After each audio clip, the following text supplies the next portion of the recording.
keabsahan penggunaan kitabnya Yahudi di Kristen itu validasinya apa? Itu kan kitabnya Yahudi, Ya, Bang. Kok bisa ada di gereja? Silakan.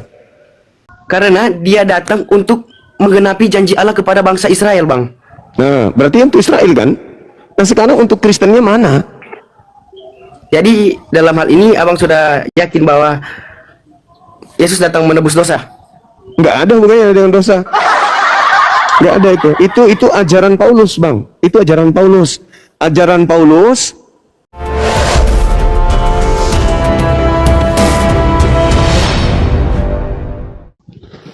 Tol, selamat siang Bang Tol.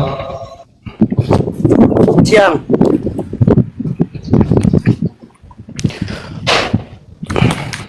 Siang. Halo, ya, halo. Halo, Bang. Ya, Saudara Tol. Bisakah Anda membantu kami memahami masalah ini? Apa itu, Bang? Di mana kami umat Islam melihat saudara-saudara kami Kristen ini di mana-mana mengaku sebagai anak Tuhan, orang-orang yang sudah dijamin keselamatan. Ya, memang, mereka adalah pewaris surga dan seterusnya. Nah, hal ini sangat penting, legalitasnya itu loh, legalitas. Bisakah Anda membuktikan kepada kami, menjelaskan kepada kami keabsahan penggunaan kitabnya Yahudi di Kristen itu validasinya apa? Itu kan kitabnya Yahudi, ya, Bang. Kok bisa ada di gereja? Silakan. Karena kalau menurut saya, Bang, akar dari kekristenan itu ada di kitab Yahudi. Contohnya apa ini? Nubuat para nabi yang nubuat para nabi pada masa lampau yang ada di Yesaya 5 ayat 3 tentang hamba yang menderita, dan Yesaya 53. Mika 5 ayat 3. Yesaya 53. Mika 5 ayat 3 tentang kelahiran Mesias di Bethlehem. Iya, ada itu berapa kan ayat nubuat yang saya untuk, temukan? iya. Kalau itu Anda katakan sebagai nubuat, itu nubuat untuk siapa, Bang? Untuk Mesias, Bang. Dan Ya, sudah Mesias digenapi oleh Kristus. Yang dijanjikan Mesias siapa? Kristus, Bang. Yang lahir- yang dijanjikan Mesias itu umat mana? umat Kristen. Umat Yahudi. Pada dasarnya umat Yahudi. Oh, umat Yahudi. Berarti kalau itu nubuat, berarti itu Mesias untuk Yahudi. Yang sementara yang saya tanya, apa kaitannya? Apa validasi, legalitas standingnya gereja menggunakan kitabnya Yahudi ini itu apa? Kalau ada nubuatan 1000 nubuatan, ya itu kan milik mereka. Yang saya tanya, Kristen ini siapa? Kok ada kok kayak seperti penumpang gelap? Maaf ya, Bang. Iya. Bicara santai. Iya, silakan. Sejarah Kristen dan sejarah Yahudi itu sangat berkaitan. Iya, mungkin maksud Anda ketika penjajahan Roma menduduki tanah Yudea, Palestina, dalam hal ini tempat kelahiran Yesus. Nah, tentang kitab nih maksud saya, tentang kitab. Apa kaitannya kitabnya Yahudi yang merupakan hukum-hukum, ketentuan yang Tuhan persiapkan untuk Bani Yakub dan tidak Tuhan berikan kepada bangsa lain, seperti yang tertulis dalam Mazmur 147 nomor 19-20. Tapi kok tiba-tiba ada di gereja Katolik? Itu loh yang ingin kami tahu alasannya apa gitu loh. Oh, jadi Bang tanya ya kan setelah kitab itu ada di gereja, ada di kenapa kitab Yahudi ada di kitab di gereja Anda, di agama Anda? Dengan adanya kitab itu di gereja Anda, maka Anda sebagai orang yang menggunakan kitab ini, ya mengaku-ngaku, oh ini kan ada di Yesaya, ini kan ada di Daniel, ya itu kan Anda sudah mengambil kitabnya orang. Tapi yang jadi permasalahan ini, sebelum kitab itu ada di gereja, dasarnya untuk nyebrang dari Yahudi ke Kristen itu apa? Jembatannya siapa? Ya, kalau kita lihat dari jembatan yang saya maksud adalah tentang sejarahnya. Contohnya Perjanjian Lama adalah menceritakan latar belakang bagi kedatangan Mesias. Contohnya Paskah Yahudi. Ya, Mesias untuk siapa? Lukas 1 misalnya. Lukas 1 misalnya. Tuhan menentukan Yesus ini untuk menjadi raja bagi bangsa Yehuda sebagai raja selama-lamanya. Untuk Yehuda, untuk bangsa Yahudi. Tuhan menentukan Yesus sebagai raja untuk selama-lamanya bagi Yahudi. Bagi Yahudi. Ya, coba Anda baca Lukas 1 nomor 33. Selama-lamanya. Iya, selama-lamanya untuk Yahudi.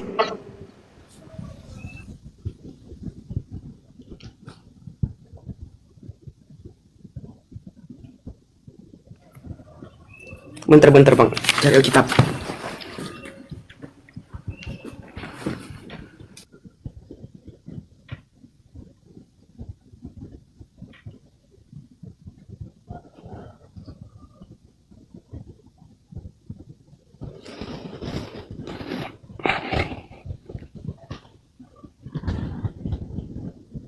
Kang, bisa baca nggak? Iya, iya, silakan, silakan. Ayat berapa? Ayat berapa bang? 33 coba. Lukas 33. Lukas 1.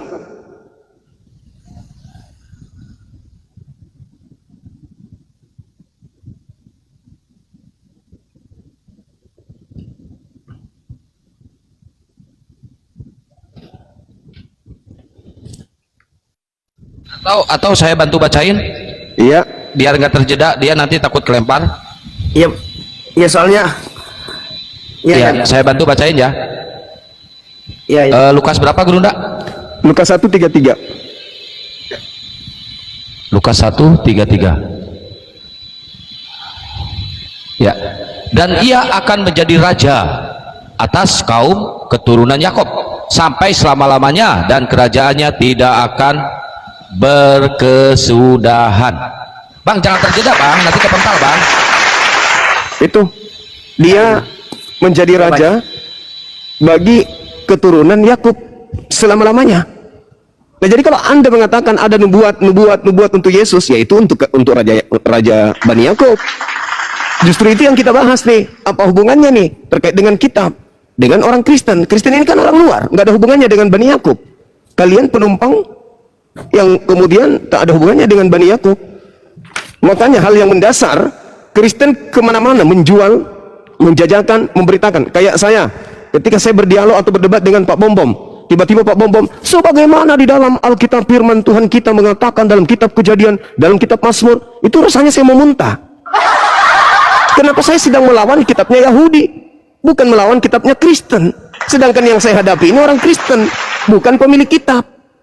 Kok bisa-bisanya dia bahas kitabnya orang Yahudi untuk menghadapi saya? Sama seperti ketika mana ya itu sudah dinubuatkan lah, itu kan kitab dinubuatkan untuk Yahudi. Jangankan nubuat, Yesus aja dikatakan dalam Lukas 1:33 tadi itu adalah raja bagi keturunan Yakub untuk selama-lamanya.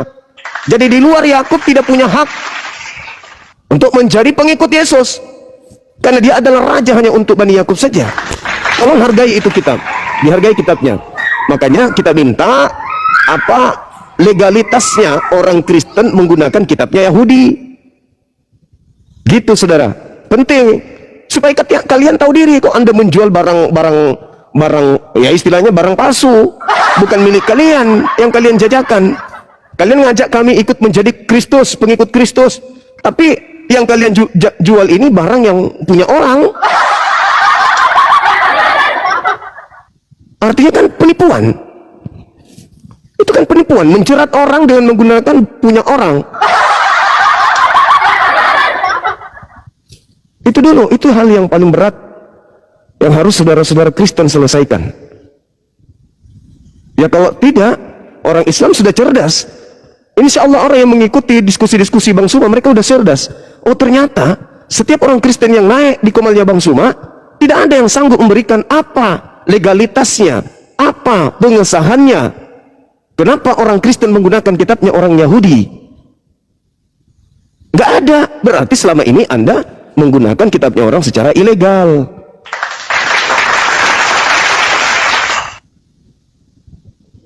Bang, jangan terjeda bang, Bang Tol. Ini ada Paulus Sayo. Selamat siang. Jangan terjeda ya Bang Tol ya. Biar saya bantu, saya bacain bang. Iya, iya.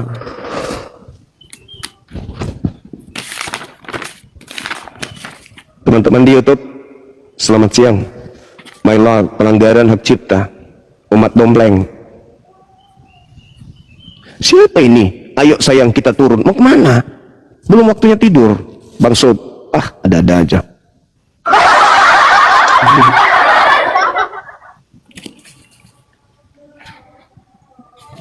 Ayo saudara, mungkin ada hal yang Anda temukan dari Bible yang mungkin itu diperuntukkan untuk Kristen.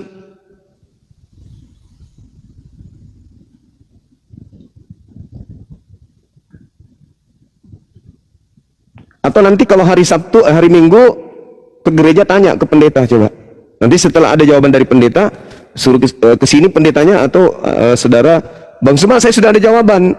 Kenapa kitabnya orang Yahudi ada di gereja? Jawabannya menurut pendeta adalah supaya agama Romawi kuno itu dianggap seakan-akan dari nabi-nabi Yahudi. Nah, mungkin begitu. Mungkin begitu. Supaya 3 sembahan orang Romawi kuno ini dianggap satu. Makanya diambil kitabnya Yahudi sebagai pakaian untuk membungkus paganisme yang dianut oleh kerajaan Romawi sejak nenek moyang mereka. Gitu. Mungkin itu Paulus Sayo jawabannya. ini musim Kristen. Jadi, kencang kali suaranya. Kencang, runcing. Saya jadi kaget. Setelan balap ini Gerunda. Paulus Sayo. Paulus Sayo dibuka mute-nya, udah saya undang itu. Jadi di luar sana orang membahas tentang Al-Quran dengan membabi buta, membahas tentang Nabi Muhammad dengan tanpa ilmu, percuma. Kalau ternyata Kristen sendiri tidak punya hak menggunakan kitabnya Yahudi, percuma aja. Untuk apa gunakan kitabnya orang tapi ternyata nggak ada haknya. Jadi hanya ingin melancarkan aksi pengajaran tentang Kristus yang datang di padang gurun dengan mengambil kitabnya orang Yahudi supaya doktrinnya bisa cepat ya diterima oleh masyarakat luas. Gitu saudara. Silakan Kristen lain yang bisa menjelaskan ini, silakan. Sayo ini Kristen, cuma saya undang buka mute, dia nggak mau buka mute, malah komen di bawah. Ini Bang Tol ini malah terjeda, udah dibilang saya bantu Bang, nggak usah terjeda, nanti kepental Anda.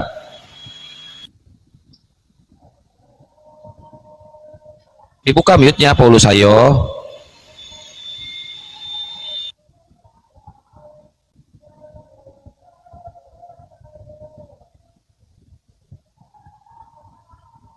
Oh, puluhan loh Gurunda Oten, tapi nggak ada yang berani naik.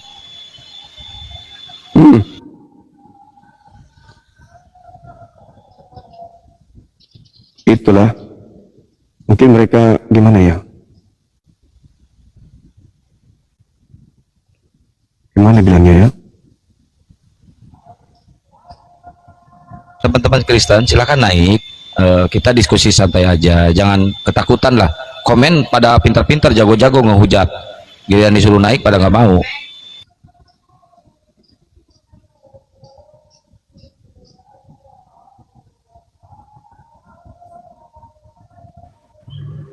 Jangan terjeda Bang Tol. Iya Bang.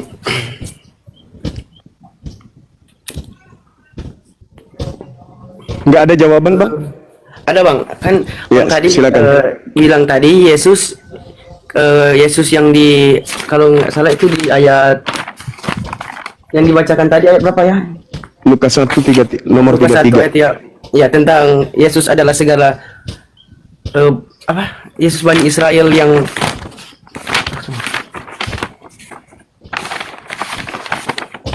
ya langsung ke penjelasannya ya, nggak usah.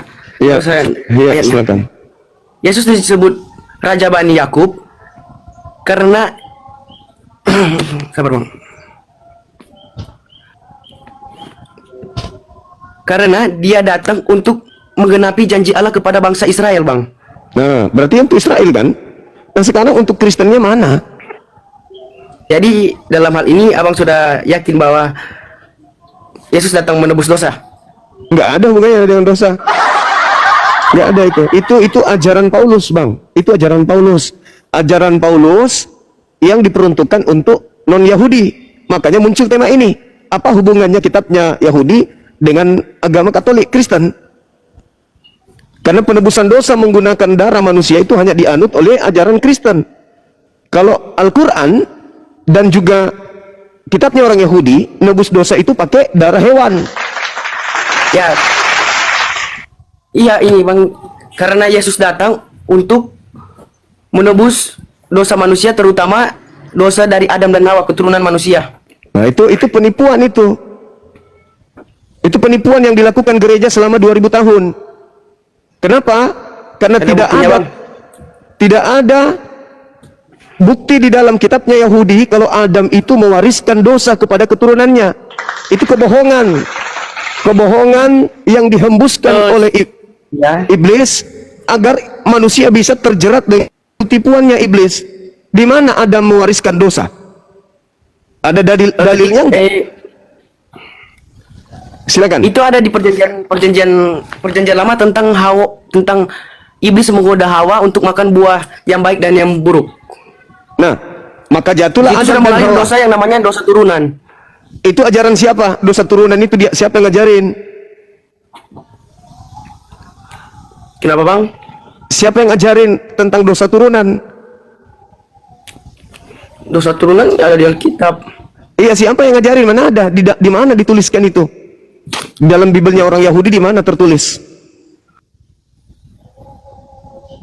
Itu kebohongan, itu fitnah sudah 2000 tahun loh itu. Tak ada satupun orang Kristen yang mampu kemudian menunjukkan itu. Karena itu hanya kebohongan yang diwariskan secara turun-temurun. Gak ada dalil. Itu hanya penipuan saja. Senjata iblis untuk menjerat kalian. Mana dalilnya? Dosa waris diwariskan kepada keturunannya Adam. Paling-paling Roma 5 nomor 12. Tapi itu kan bukan firman Tuhan. Itu bisikan makhluk padang gurun kepada Paulus yang mengaku Kristus di padang gurun. Yang kita minta firman Tuhan yang mana? Gak ada. Jadi itu adalah kebohongan yang diajarkan selama 2000 tahun lebih. Mana dalilnya di kitabnya Yahudi dosa waris? Adam mewariskan dosa kepada keturunannya. Mana? Gak ada. Gak ada bang. Sampai Anda bertelur, Anda tidak akan pernah menemukan dalil itu. Itu racun. Itu racun yang mematikan akal orang Kristen. Bang Kian Santang. Apa bang? Halo bang. Ya. Bang bisa bacakan Roma 5 ayat 18 sampai 19 bang. Roma itu bukan firman Tuhan, itu catatan surat Paulus untuk jemaat yang ada di Roma. Yang saya minta firman Tuhan di dalam kitabnya Yahudi bahwa Adam mewariskan dosa kepada keturunannya itu di mana? Keimanan kekristenan bang tidak hanya di perjanjian lama, tapi Nah, perjanjian baru ketika justru itu Kristus menebus dosa manusia. Justru itu adekku, justru itu saya bertanya, apa validasinya? Apa legalitas standingnya? Apa dasarnya orang Kristen mengambil kitabnya Yahudi lalu mereka mengawinkan dengan surat-surat Paulus biar dianggap benar? Sedangkan kitabnya orang Yahudi tidak ada dalil firman Tuhan yang mengatakan Adam mewariskan dosa. Kalau hanya datang dari Paulus berarti itu doktrin dogma. Mana dari Tuhannya? Ada enggak? Ada enggak dari kitab perjanjian lama ajaran itu? Enggak ada, itu karangan Paulus. Ini ada kaitan sama baptisan bang. Iya, tahu deh. Itu kan semua Penyucian dari diri Paulus. dari Iya, sebelum kita berkata tentang dosa waris, yang lebih dulu harus mencanangkan dosa waris itu adalah Tuhan. Di mana Tuhan mencanangkan dosa waris itu kepada manusia Adam untuk keturunannya? Ada nggak dalilnya? nggak ada sih bang. Tapi kalau kalau Tuhan mencodongkan dosa kepada manusia nggak, manusia dibuat Tuhan serupa dan seperti diri. Nah, itu kalau begitu mana dalilnya kita ini mewarisi dosa dari Adam? Kalau tidak ada berarti itu fitnah terhadap Adam. Berarti itu ada kebohongan yang dibuat-buat oleh gereja, memfitnah Tuhan pencipta langit dan bumi dan memfitnah Nabi Adam. Agama yang melakukan fitnahan terhadap Tuhannya ini agama apa? Malaikat tidak mungkin, hanya iblis yang bisa melakukan itu. Fitnah terhadap Tuhan itu hanya iblis yang bisa lakukan. Iblis memfitnah Tuhan kepada Adam. Ketika Adam mengatakan, iblis mengatakan, makanlah. Adam mengatakan, enggak. Kalau aku makan, aku mati hari ini juga. Iblis mengatakan, tidak. Tuhanmu itu cuma ingin mengujimu. Artinya iblis sudah memfitnah Tuhan. Nah sekarang, sama seperti yang Kristen lakukan. Memfitnah Tuhan. Bahwa Tuhan sudah mewariskan dosa Adam kepada keturunannya. Ada nggak Tuhan berfirman seperti itu? Dosa-dosamu akan aku tanggungkan kepada keturunanmu. Ada nggak? Nggak ada. Tapi Kristen 2000 tahun telah mengatakan itu tanpa dalil. Artinya Kristen memfitnah Tuhan. Nah sekarang yang memfitnah Tuhan itu kedudukannya iblis. Makanya Yesus mengatakan kepada orang yang ingin membunuhnya, iblislah yang menjadi bapakmu. Berarti kalian ini anak-anak iblis.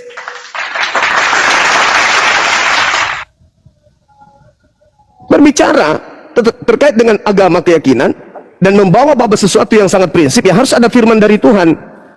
Firman dari Tuhan itu adanya di perjanjian lama menurut Yahudi. Karena kalian tidak mungkin menggunakan Al-Quran. Kalau Al-Quran, fatalaqqa Adamu min rabbih kalimatin fataba alaih. Innahu huwat tawwabur rahim. Itu kalau Al-Quran. Adam setelah makan buah, Adam bertobat dan Allah menerima tobatnya. Berarti Adam kembali menjadi manusia suci. Habis itu beranak cucu. Berarti anak cucunya suci. Sedangkan di Kristen, Adam difitnah mewariskan dosa, tapi dalilnya tak ada. Berarti konsep itu dipakai untuk menipu orang lain. Bang, coba tolong bacakan Mazmur 5, 51 ayat 5. Mazmur 5, Mazmur berapa? Mazmur berapa? Mazmur 51 ayat 5. Mazmur 51. Kang, dibuka Kang. Ya. Saya bacain. Sesungguhnya Itu bicara mengenai pemulihan. Ya. Silakan. Sesungguhnya dalam kesalahan aku diperanakan dan dalam dosa aku dikandung ibuku. Apa ini? Itu berbicara tentang Daud ketika dia menghampiri Berseba. Nggak ada hubungannya. Itu perbuatan Daud. Nggak ada hubungannya dengan Adam. Berseba, istri bini orang, diambil sama Daud. Itu yang dimaksud. Coba Anda baca satu perikop itu, Mazmur 51. Itu bukan berbicara mengenai dosa waris. Sama seperti ketika Anda berbicara Mazmur 58 nomor 3. Penyesat sudah ditentukan oleh Tuhan dari sejak dalam rahim ibunya. Bukan berarti dosa yang diwariskan kepada siapa? Kepada Adam dan keturunannya. Begitu saudara. Jadi data yang Anda bacakan itu data yang terkait dengan Nathan dan Daud dan juga Berseba. Nggak ada hubungannya dengan dosa waris. Perbanyak belajar saudara. Jangan mau ditipu. Mana dalilnya dosa waris? Aku mewariskan dosa kepada keturunanmu, itu mana dalilnya? Silakan. Ya, ini ada Ginger. Ginger dibuka mute-nya. Selamat siang Ginger. Ginger, dibuka mute-nya bro. Ini terjeda terus itu apa bersikeras, semangat cari data, ingin membantah. Iya bang, emang jaringan.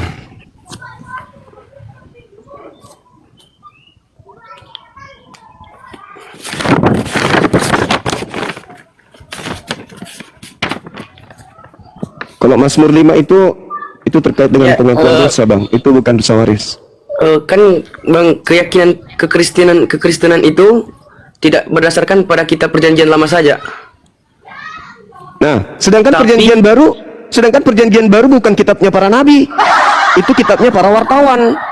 Lukas bukan nabi, Markus bukan nabi, Matius, Yohanes bukan nabi, Petrus bukan nabi, Paulus bukan nabi. Mereka menuliskan catatan-catatan mereka berdasarkan pribadi, bukan karena ilham, bukan karena wahyu dari Tuhan. Tapi mereka menerima wahyu dari Tuhan. Coba Anda tunjukkan di mana Lukas menerima wahyu, di mana dalilnya? Di mana Paulus menerima wahyu? Mereka menceritakan apa yang diajarkan Tuhan. Siapa Tuhan yang mana? Tuhan yang mana yang datang kepada mereka? Di mana Yesus bertemu dengan pengarang kitab saudara? Coba, di mana Yesus bertemu dengan pengarang kitab saudara? Apa yang diajarkan oleh Yesus? Misalnya satu aja dulu, kepada Lukas. Apa yang Yesus ajarkan kepada Lukas? Di mana Yesus bertemu Lukas? Nggak pernah. Coba Anda baca Lukas 1, nomor 1 sampai nomor 3. Apakah itu pemberitaan firman dari Yesus? Nonsen. Nggak ada itu bang. Nggak ada. Jangankan kitabnya Yahudi ke Kristen, kitabnya Kristen perjanjian baru ke Yesus aja nggak ada hubungannya. Empat kitab kanonik dan surat-surat Paulus itu tak ada hubungannya dengan Yesus. Yesus tidak tahu kitab perjanjian baru itu. Yesus nggak tahu. Yesus tidak pernah mengenal kitab perjanjian baru itu. Nah, itulah makanya kenapa saya membawa materi ini. Apa hubungannya kitabnya Yahudi dengan Kristen? Nggak ada hubungannya, Bang. Itu hanya diambil terjemahannya untuk dijajakan supaya orang menjadi penganut agamanya orang Roma, yaitu agama Katolik. Yesus bukan orang Katolik, Yohanes Pembaptis bukan orang Katolik, Zakaria, Elizabeth, Maria ibunya, Yusuf ayah tirinya bukan orang Katolik. Siapa lagi? Daud, Salomo, Musa, Abraham, Isa, Yakub bukan orang Katolik. Mereka semua adalah orang Muslim yang berserah diri kepada aturan Tuhan yang datang kepada Tuhan mereka, yang datang dari Tuhan mereka. Sedangkan Kristen sekelompok manusia yang menggadaikan imannya kepada buku-buku yang tidak jelas datangnya dari mana, yang diajarkan oleh Imperium Romawi melalui kebijakan-kebijakan dan otoriter gereja Katolik pada masa itu. Nyebrang sampai ke Belanda, Belanda masuk ke Indonesia menjajah. Disitulah awalnya diajarkan juga ajaran Kristen. Portugis masuk ke Indonesia juga mengajarkan Katolik. Jadi tidak ada benang merah yang dibawa, yang diusung dari ajaran para nabi-nabi Yahudi, nggak ada. Begitu saudara, saya jadi ngantuk jadinya. Kang, saya ibadah dulu Kang, boleh Kang? Ya, siap-siap, Guru, udah siap. Ya. Saya ibadah sejenak 10 menit, 15 menit insya Allah ya. Ya, Bang Tol, udah dapat bantahannya. Bang Tol. Kan saya sudah bilang, Bang, kekristenan itu tidak berpihak di satu kitab, tidak berpegang teguh. Jadi landasan Anda itu perjanjian lama apa perjanjian baru, Bang? Dua-duanya, Bang. Harus dua-duanya.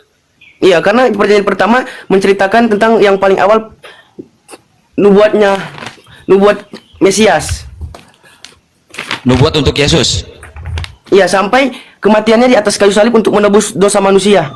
Nah, coba Abang cari, Abang tunjukkan datanya kalau di perjanjian lama ada mengatakan Yesus itu harus mati di salib. Ada, Bang.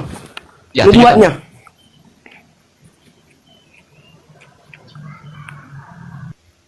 Terjadi lagi kan.